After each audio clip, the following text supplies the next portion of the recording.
What is the limit for God's forgiveness? Great question. Stuart? Well, when Peter talks about 70 times 7, Jesus says that to Peter. Obviously, it's an endless number. But if this person's talking about emotional or physical abuse, maybe it's something deeper than just, a friend offended you and you guys are trying to reconcile, then I would use forgiveness first, then justice. Because you have to forgive and then seek justice. Otherwise, it's just going to be rage and resentment fueling your seeking justice. So it won't be real justice that you get, and it definitely won't be real forgiveness.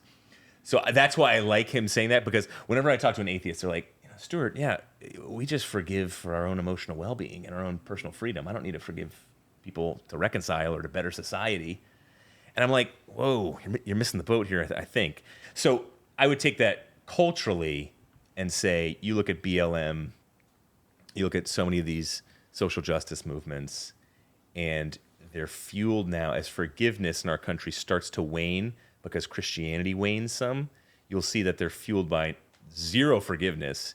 It's just justice, but the justice is centered on rage and resentment. So are they really getting justice?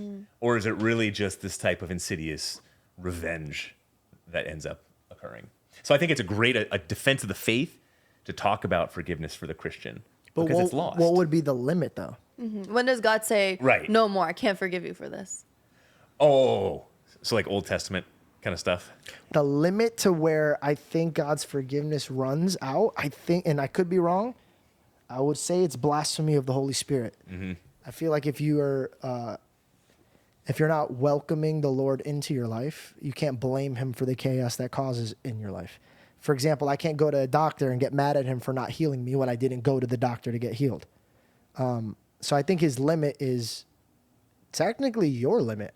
How far are you willing to really seek out forgiveness and have faith? Am I wrong?